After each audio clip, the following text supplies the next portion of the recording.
Bom dia novamente, pessoal. Obrigada pela presença aí de todos. Vou começar me apresentando.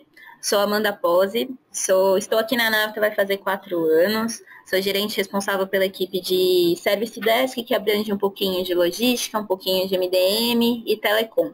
Tá, a gente também hoje está com a participação aqui do Ronaldo, que também vai se apresentar para a gente. Oi, gente, bom dia. Sou Ronaldo Stabile. Estou vestindo aqui 3 chapéus, né?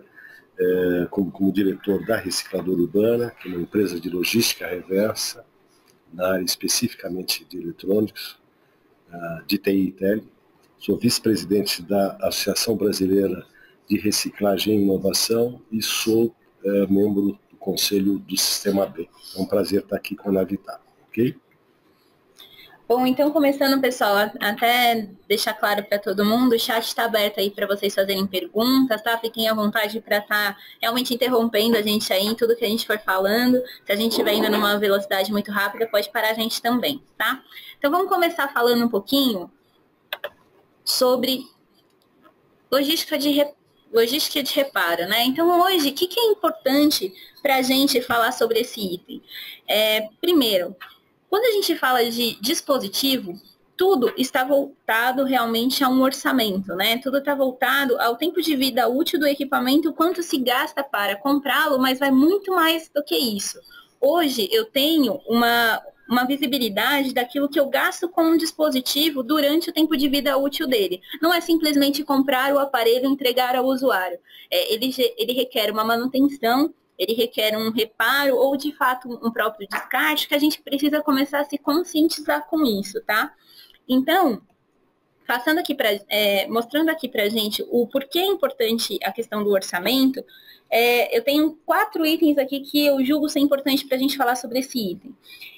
Primeiramente, quando a gente compra o dispositivo, a gente já fala sobre um custo invisível. Por quê? O custo invisível mostra que eu tenho um dispositivo, só que ao longo da vida dele, eu tenho uma quantidade de reparos que precisam ser feitos, eu tenho um custo de logística envolvido nele, eu tenho perda, roubo e furto, então isso tudo é um custo invisível que a gente tem, tá? Que é importante mensurar, a gente vai falar um pouquinho dos valores para assustar realmente, para vocês terem visibilidade do que é esse custo. Além disso, quando a gente fala de dispositivo, a gente fala sobre política de uso. Então, hoje, se eu tenho um reparo, normalmente algumas empresas, elas arcam com aquele valor de reparo do dispositivo. Contudo, se a gente tem uma política de uso muito bem elaborada, o que a gente pode fazer é repassar esse custo ao colaborador uma vez que identificado um tipo de mau uso. Ou a gente pode distribuir, ratear isso através de um fluxo com rateio do centro de custo, pagando aquele reparo. Então, a gente tem diversas formas da empresa não arcar com isso sozinha ou ser responsável por aquilo que ela está fazendo com mau uso ou com um dispositivo de fato na mão do usuário. Tá? O que é importante também quando a gente fala de orçamento é a questão de provisionamento e budget. A gente realmente, como eu disse no começo, acha que é muito fácil comprar o dispositivo ou venda facilitada para a operadora ou buscar alguma empresa que consiga fornecer para a gente esse dispositivo, só que a gente esquece do custo dele e do tempo de vida útil dele. Então, quando a gente fala em provisionamento, o quanto eu gasto de reparos médios por mês com esses dispositivos, o quanto eu gasto também de transporte para fazer toda essa parte de logística desses dispositivos, então a gente consegue provisionar isso em budget. Então, ao longo do projeto da compra do dispositivo, eu consigo orçar o quanto mensalmente eu gasto com esse dispositivo, além do valor de fato só da compra. Tá? Então, isso é importante para a gente falar um pouquinho de orçamento. Por isso que a gente resolveu fazer esse webinar para compartilhar essas informações com vocês. Falando sobre reparo, então, hoje, quais são os nossos principais reparos, tá? Então, eu tenho aqui na tela para vocês, quais são os principais danos que esses equipamentos sofrem, né? Então, a gente tem muita tela quebrada, ou por mau uso, né? Ou, de repente, uma queda inesperada faz com que quebre a tela, que é um custo alto de reparo. Problema de sensibilidade do touchscreen. Problema da bateria, que ela atinge um tempo de vida útil também, que já não suporta a quantidade de vezes que você tem que você usa esse dispositivo. A gente tem um dispositivo que a gente chama de afogado, né? Que é o que caiu na água. A gente tem também a quebra dos botões e a questão dos acessórios, que é um item muito importante. Até compartilhar com vocês hoje um pouquinho sobre o que é o acessório. A gente pensa no dispositivo, a gente pensa simplesmente no tempo de vida útil do equipamento. Mas até trazendo essa sensibilidade, eu duvido que durante 3 anos de uso de um dispositivo você nunca tenha trocado um carregador. Porque o tempo de vida útil não acompanha o tempo de vida útil do acessório. Então, é um item que a gente precisa provisionar num tempo menor do que a troca de fato só do dispositivo. É um item que a gente precisa colocar aí também no nosso orçamento. Pessoal, a gente tem uma pergunta aqui no chat, só para a gente compartilhar. O que você diz é que devemos sempre pensar nos reparos quando for elaborar um projeto de mobilidade. Então, só respondendo aqui a pergunta da Carolina, com certeza, porque a gente, quando pensa em mobilidade, a gente pensa só naquele custo que é muito alto. Ou seja, eu tenho aquele dispositivo, comprei o dispositivo, foi meu principal investimento. Não, o seu investimento apenas começou, porque você precisa que esse dispositivo seja reparado, você vai ter um custo de perda, roubo e furto, que você também vai precisar repor o seu estoque. Então, sim, a gente precisa pensar, é um dos principais itens que a gente precisa pensar num projeto de mobilidade dos dispositivos. Tá bom? Bom, então, propriamente dito, vamos falar sobre dinheiro, né? Vamos falar hoje o que impacta as nossas empresas, né? A questão de quanto custa um pouquinho desses reparos de representatividade para a sua empresa hoje, né? Então, hoje, queria até deixar aqui um pensamento para vocês, se vocês quiserem, fiquem à vontade para responder aqui também no nosso chat. Vocês sabem quanto custam os reparos dos seus dispositivos? Hoje existe essa preocupação, onde esse valor ele é orçado. Por que eu pergunto isso? A gente acredita que não. Só que quando a gente olha aqui, se vocês podem ver na tela, a gente vai ter aqui um evolutivo durante 3 anos num projeto de dispositivos com reparo de logística. Então, no primeiro ano, eu tenho um custo total nesse projeto de logística de aproximadamente 182 mil. 5% desse custo, ele é voltado apenas para reparo. Se você for ver, é um percentual baixo no primeiro ano. Por quê? Porque é o primeiro ano de vida útil do dispositivo, todo mundo toma um pouco mais de cuidado com isso. Contudo, quando a gente vai para o próximo ano, onde a gente está falando de praticamente 300.000, referente ao processo de logística como um todo, onde entra perda, roubo e furto, toda a parte de transporte, de fato, os reparos, a gente já fala de um custo de 13% de representatividade. Então, no segundo ano, o que esse número mostra para a gente? Que eu já estou deteriorando o dispositivo, ele já perdeu a capacidade dele que ele tinha lá no primeiro ano. E é claro que os nossos cuidados também diminuíram. Só que quando a gente chega no terceiro ano do uso do dispositivo, a gente já aumenta para 55% de custo. Ou seja, esse número representa que metade de 180 mil eu gastei apenas com reparo. E aqui está o nosso decisório da equipe de TI, ou de quem é responsável por esse projeto, de falar, vale a pena manter esse dispositivo com esse tipo de reparo nesse momento? Então, quando a gente fala sobre dinheiro, o poder decisório que você tem de saber o que você vai querer fazer com esse projeto.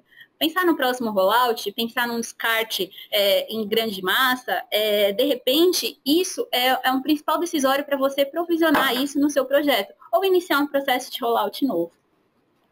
Quando a gente fala sobre essa visibilidade, então a gente fala que no último ano a gente aumenta em 11 vezes o seu custo de reparo referente a dispositivos móveis, tá? Que é um item muito importante para a gente, tá? E aí, quando a gente fala sobre dispositivo, pensamos em reparo. Não consegui chegar no reparo final, o que acontece com esse dispositivo? A gente chega na parte de descarte.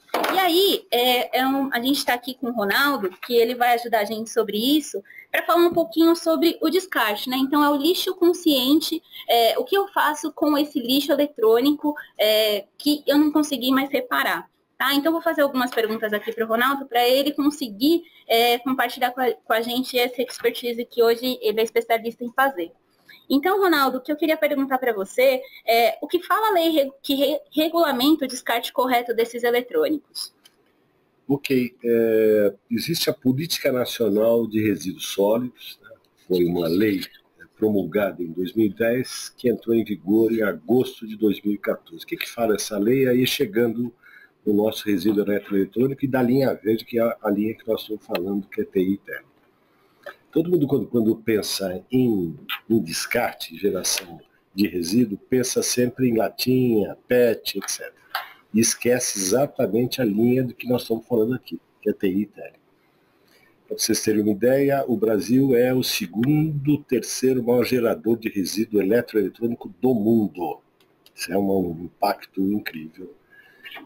Segundo item que é importante, dentro do resíduo eletroeletrônico você tem a linha verde, que é que nós estamos falando de TI e tele. Okay? O que a lei fala?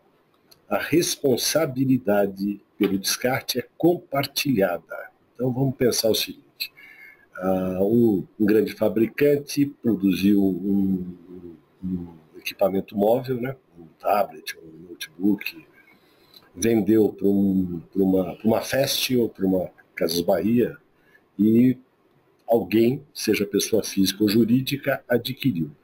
Todo mundo, seja pessoa física, jurídica, de direito público ou privado, é responsável, ou seja, ao contrário, ele compartilha o descarte, a responsabilidade. Então, sendo bem objetivo, uma empresa, ao descartar o seu resíduo eletroeletrônico ou o seu equipamento eletrônico, ele é responsável ambientalmente pelo descarte. Isso causa um impacto ambiental grave, né? Enquanto o eletrônico ele tá fechado aí no teu celular ou no seu tablet, não tem risco nenhum. A partir do momento que você descarta irregularmente, você começa a ter o cádmio, o lítio, o bário, ou seja, pode pegar a tabela periódica e vocês vão achar tudo ali dentro. Então, o que uma empresa pode sofrer ao descartar irregularmente e não com empresas licenciadas para fazer esse tipo de serviço? Então, relembrando, tem lei, já está em vigor desde 2014 e tem uma BNT, uma norma técnica para descarte exatamente da linha verde. O que acontece se você descartar indevidamente? Isso pode parar na mão de um sucateiro, por exemplo, ele vai retirar a placa eletrônica que vale R$15 o quilo e vai descartar isso ali no Rio Tietê ou em algum lugar. Hoje você consegue rastrear o seu equipamento eletrônico, seja por IP ou pelo número de série, e vai bater exatamente em quem foi o gerador daquele resíduo. Está sujeito a uma pena, é crime ambiental, ou seja, inafiançável, então é grave. E segundo, você pode sofrer uma multa monetária alta. Então a lei responsabiliza quem descarta, né? Basicamente é isso, está em vigor e está funcionando principalmente no B2B. As empresas têm cumprido isso para evitar, inclusive, exposição da marca, né? da empresa. Você imagina você ser autuado por um crime ambiental, é gravíssimo. Né?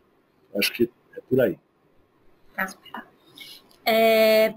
Fazendo então falando um pouquinho mais sobre esse processo, Ronaldo, explica pra gente como é feito esse descarte, o que é feito com esses resíduos, né, desses equipamentos que chegam até ti. Ok, vamos citar aqui a própria Navitar, por exemplo, ela vai ter um descarte de equipamentos de TI e tele dela, né? Ela vai dar uma ideia de inventário do que vai ser descartado, a gente vai fazer uma montagem logística para ver qual é o tamanho do caminhão, o horário, ou seja, toda a parte logística, coleta. Se a Navitar tem ou não um inventário desse material, ajuda se tiver, mas se não tiver, eu sou obrigado, ou seja, quem recebe é obrigado a fazer um inventário, item a item, por nome de série, e é obrigado a dizer para onde foi esse material. Né? Ou seja, então é o famoso círculo de logística reversa. Né? Ou seja, se você descartou um notebook, ele vai virar plástico, aço, placa, metais, e você tem que ter a destinação adequada de cada um desses itens. Okay? Ou seja, o processo é integral. Então, a partir do momento que eu certifico, que eu inventario para Navitar, eu assumo a responsabilidade legal pelo descarte. Somente empresas com licença ambiental da CETESB, por exemplo, aqui em São Paulo, ou do IBAMA, é que podem fazer esse tipo de serviço. Tá, Okay? Já pegando esse gancho, a gente estava conversando um pouquinho sobre uma empresa certificada na categoria B, né? Sim. Explica um pouquinho para a gente o que é essa certificação, que ela impacta para a gente nesse modelo de descarte. Ok. Dentro da avaliação do que é uma empresa B, uma empresa B é uma empresa que é considerada uma empresa de impacto. Esse impacto pode ser impacto social, pode ser impacto ambiental, pode ser impacto em governança, pode ser impacto em comunidades, né? Mas aqui nós vamos focar no impacto ambiental e social, né? Uma empresa B, para ela ser certificada, ela passa por um processo rigoroso dessa própria certificação, e um dos itens importantes é o impacto ambiental, que nós estamos falando aqui. A nossa empresa ganhou o prêmio como a melhor empresa nessa área de impacto ambiental no mundo, junto com a Natura, para ter uma ideia, né? E é extremamente rigoroso isso. Então, uma empresa B, ela tem que ser certificada, para ela poder ser certificada, né? Ela tem que comprovar impacto ambiental positivo. Ou seja, quando, citando aqui o nome da Navitar, descartou 1 tonelada de equipamento eletrônico, qual foi o impacto positivo que a Navitar fez ao descartar conosco? Eu vou dar o retorno para a Navitar, qual foi o impacto positivo no meio ambiente que ela fez ao descartar. Ok? Perfeito. E aí é legal que a gente também já fala sobre ser uma empresa verde, né? Nesse Sim. sentido de eu posso utilizar isso de uma forma de uma propaganda, onde eu ajudo o meio ambiente, eu consigo mostrar que a empresa ela é responsável por isso e se preocupa com o meio ambiente, né? Então é um link bem legal que a gente tem sobre ser uma empresa verde, né? Conscientemente com os nossos equipamentos eletrônicos. Ok. Importante falar o que é uma empresa verde, né? O termo empresa verde, né? O que a gente fala sempre é uma empresa de impacto ambiental positivo. Aí sim você pode dizer que você está indo para o caminho de uma empresa verde. Vou dar 2 exemplos aqui bem pontuais, né? Uma grande empresa de seguros, que é cliente grande nosso, faz todo o descarte com a gente. Nós geramos para essa empresa um relatório de impacto positivo social e ambiental, vou falar no social depois rapidinho. Essa empresa utiliza esse relatório de impacto no seu relatório de responsabilidade social da empresa e até coloca no seu produto de venda, né? Isso é uma empresa de seguro. Uma empresa de TI, que é bem legal dizer aqui também, faz a mesma coisa, ou seja, quando ela está vendendo o seu serviço, ela fala, olha, os nossos equipamentos geram um impacto positivo no meio ambiente, nada vai para o meio ambiente e parte dos recursos gerados com esse impacto ambiental são aplicados, recursos financeiros, são aplicados em projetos de inclusão social, que a gente chama de inclusão sociodigital, né? Então, sim, é importantíssimo utilizar, e cada vez mais está se utilizando isso, né? Você divulgar que você faz isto a mais, né? Ou seja, não só presta o serviço, loca a máquina ou descarta direito, como você está gerando impacto positivo no meio ambiente e na sociedade. Okay? Bem legal. E aí, falando um pouquinho, né, trazendo para o nosso universo corporativo, como esse tipo de descarte pode agregar valor ao negócio da empresa, né? Como eu consigo trazer um retorno na questão de valor para a empresa? Explica um pouquinho para a gente, Ronaldo. Isso é muito legal porque você está falando o seguinte, né? Existe no Brasil, e está mudando radicalmente, a cultura de você vender, né? Vender o teu ativo quando ele é extremamente obsoleto, né? E você acaba vendendo para um comerciante, algum sucateiro, né? Aí você começa a causar um problema grave lá na frente, né? Então, a primeira coisa que se fala é quando você descarta corretamente, você está gerando o que eu acabei de falar, um impacto positivo no meio ambiente, que é mensurável, ou seja, se eu descartei 1 tonelada, qual foi o impacto positivo que eu fiz? E você usar isso como agregar isso no teu produto, né, primeiro. Segundo, você já imaginou que ao você descartar o seu equipamento eletrônico, seu resíduo eletrônico, você poder estar gerando uma receita social, e essa receita social volta para você divulgar que você aplicou e incluiu inúmeras pessoas. Então, você está agregando impacto ambiental e social. Existe um outro item que pode ser usado e que nos Estados Unidos, na Europa, se usa bastante, né?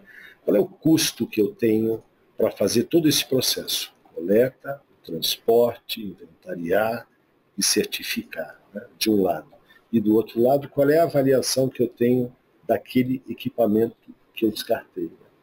Então, você vender isso para o teu cliente, você vender isso lá para frente. Gente, você sabe quanto custaria descartar legalmente isso? E você está evitando esse custo? E além de você estar evitando esse custo, você está trazendo resultado para a empresa de impacto ambiental e social. Cada vez mais se fala em impacto. Empresas de impacto, negócio de impacto, empresas com propósito, né? O mundo está mudando. É isso, basicamente. Tá? Que bom. Que bom que é para melhor. Sim. E é um item um pouco mais técnico, que a gente tem até dúvida quando a gente está conversando com os nossos clientes, né, com a nossa carteira Navita, sobre esse processo. Como fica a questão do ativo perante o fisco, né? Como eu compartilho ele deixa de ser um ativo nato e a gente compartilha da responsabilidade fiscalmente, né? De uma forma legal. Explica pra gente um pouquinho. Acho que isso é fundamental que você está falando. Essa é a raiz para você cumprir a lei, né? Teu produto deu baixa por ser obsoleto, né? Então já deu baixa no teu ativo ou não, a gente faz a baixa, relaciona o número de série, o equipamento, mas vamos lá, deu a baixa no teu ativo, virou obsoleto. Se você descartar indevidamente, se é uma nota fiscal, então muitas empresas de serviço, como seguro, UTI, não emite nota fiscal, por exemplo, de produto, né? Emite de serviço. Então a nossa empresa, e a indicação é que nós emitimos uma nota fiscal de entrada, primeiro para transitar, e já dentro da CFLP, ou seja, do Código Fiscal, em que você vai usar isso para contabilizar a baixa desse ativo. Cuidado com o termo de emissão de nota fiscal de doação de equipamento. Doação não transfere responsabilidade sobre aquele bem, o descarte adequado do bem. Então, vou contar um exemplo também muito legal. A gente tem a Cruz Vermelha, Médicos Sem Fronteiras, ou seja, N ONGs fantásticas, né? Em que o maior problema deles foi o passivo ambiental na área de TI e tele. Porque você acha que você está fazendo um bem descartando um produto obsoleto. Ele precisa de remédio, precisa de cobertor. Ele vai vender aquele ativo para o sucateiro para comprar remédio. Então, cuidado realmente com o fecho, o começo e o fim é a área fiscal. Ou seja, não pode descartar sem ter um documento fiscal e com uma empresa certificada naquele CFLP. Se amarrou isso, acabou o problema. Ou seja, a gente tem auditoria fiscal, a gente tem auditoria de TI, de clientes que vão ver se está tudo bem realmente, porque não querem mais a responsabilidade fiscal e ambiental. Perfeito. Okay? É bem simples, não tem nada de misterioso não, tá? Tá, então acredito que sobre descarte é isso. Pessoal, vou fazer uma pausa aqui só para a gente responder um pouquinho das perguntas que estão aqui no nosso chat, tá? Então, respondendo aqui a pergunta do Dirceu, para rollout, devemos considerar uma periodicidade de 2 anos para evitar desperdício e gastos desnecessários? Então, compartilhando um pouquinho, Dirceu, a gente precisa entender um pouquinho mais o cenário. Primeiro, coisas que a gente precisa avaliar. O tipo de tecnologia que você está usando. Então, a gente está falando de um tipo de ambiente Android, a gente está falando de um tipo de ambiente iOS. Outra informação importante é como eu faço a usabilidade desse dispositivo. É um dispositivo que ele vai para um parque, que vai estar na rua fazendo propaganda, ele vai estar sendo utilizado para fazer demonstrativos de portfólio de cliente. Então, ele vai estar na rua utilizando 6 a 7 horas direto esse dispositivo. Então, é um item que a gente precisa avaliar também. Tirando esses itens que são bem específicos de como você vai utilizar esse equipamento, a periodicidade, isso vai valer muito sobre essas respostas, mas principalmente sobre o custo do seu projeto.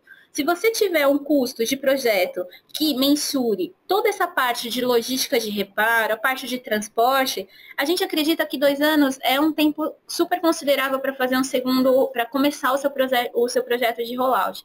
Contudo, se a gente está falando de um dispositivo que ele não utiliza de 6 a 7 horas por dia de uso, que ele não está na rua, que ele é utilizado por um único colaborador, a gente consegue estender esse período pelo menos até 3 anos.